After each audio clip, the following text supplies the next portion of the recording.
শুভ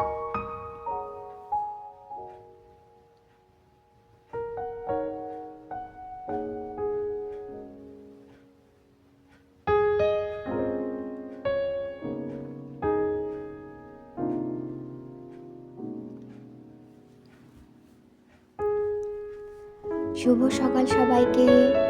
নতুন বছরের অনেক অনেক শুভেচ্ছা, অনেক ভালোবাসা।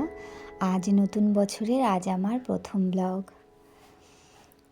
আশা করছি তোমরা সবাই ভালো আছো, সুস্থ আছো। নতুন বছর তোমাদের সবার খুব ভালো যাক।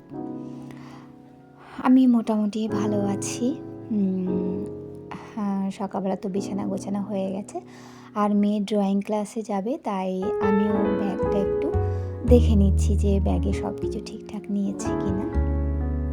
একটু পরেই যাবে, আমি নিয়ে যাব। আর এখন দেখো আমার মেয়ে আর ওর বান্ধবী মানে দিদি, দুজনকে আমি নিয়ে যাচ্ছি ড্রয়িং ক্লাসে। আমি গিয়ে দিয়ে আসি আর আমার বান্ধবী গিয়ে নিয়ে আসি।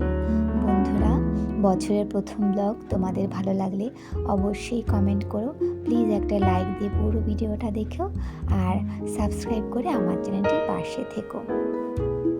জানো, ওদের দিয়ে আসার পরে তো আমার সমস্ত কাজ আছে। কাজ বলতে রান্নাটা রয়েছে, এখন স্নান করা হয়ে গেছে।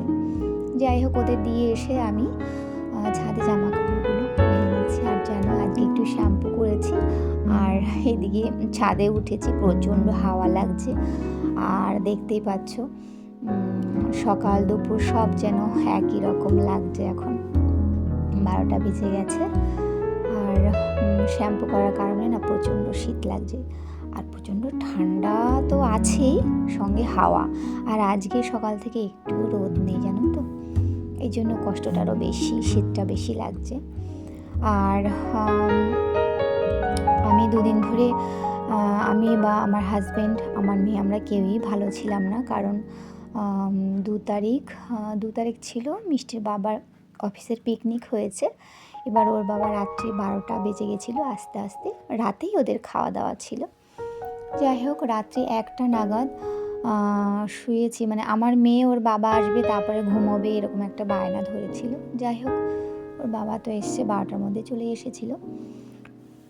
এবার রাত্রি 1টা নাগাদ মেয়ের না প্রচণ্ড, মানে ও একটা অস্বস্তি বোধ করছিল, আমি বুঝতে পারছিলাম। মানে প্রায় 5-7 বার বমি করছে, সেই সারা রাত, ধরো 1 ঘন্টা আধা ঘন্টা বাদে বাদে এরকম অবস্থা। যা হয়, কেউই ভালো ছিলাম না। পরের দিনও মানে 3 তারিখে সারাদিন মেয়ে না খাওয়া ধরেই নাও। যাই হোক, এখন মোটামুটি ঠিক আছে। জামা কাপড় মেলা হয়ে গেল, আমি ফুলগুলো তুলে নিচ্ছি। দেখো কি ছোট ছোট জবা ফুলগুলো, আর ফুলগুলো না ধরতেই যেন চলে আসলো হাতে, এরকম একটা ব্যাপার। কিছু একটা সমস্যা হয়তো হচ্ছে, যাই হোক বুঝতে পারছি না। ফুলগুলো তুলে নিয়ে যাই, ওর ঠাকুমা পুজো দিতে পারবে, মিষ্টি ঠাকুমা। রান্নাবান্না তো চলছে। আর আমি থানকুনি পাতা নিয়েছি, যেহেতু মেয়ের একটু গ্যাসের সমস্যা হচ্ছে, পেটের সমস্যা চলছে।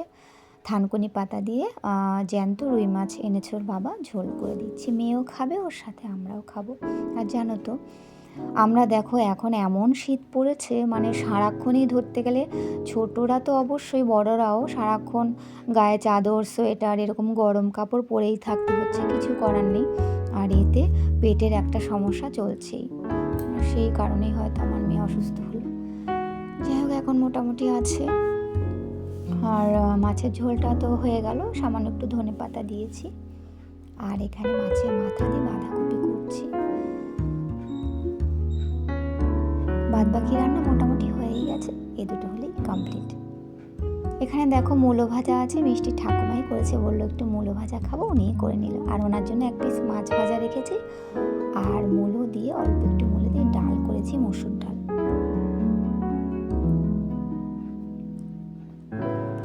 তারপর দেখো, দুপুরে খাওয়া দাওয়ার পরে এখন 4:45টার মতন বাজে, ঘরে যাব। মানে এখন শীত মানেই তো সেই কাজবাজ সেরে লেপের নিচে ঢোকা, কম্বলের নিচে ঢুকে পড়তে হয়। ও বলছে, মা আমি আমার এই গাড়িটা দিয়ে একটু খেলবো, তুমি 2 মিনিটের জন্য একটু ছাদে চলো।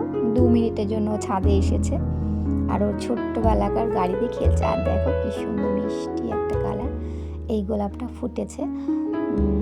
গতকালকে দেখলাম ফুটেছে। আর দেখো আগের গোলাপ ফুল দুটোর পাপড়িগুলো না সব ঝরে পড়ে গেছে। গোলাপের পাপড়ি দেখতেও তো ভালো লাগে, তাই না? তাই ফেলে দিইনি, এখানেই আছে।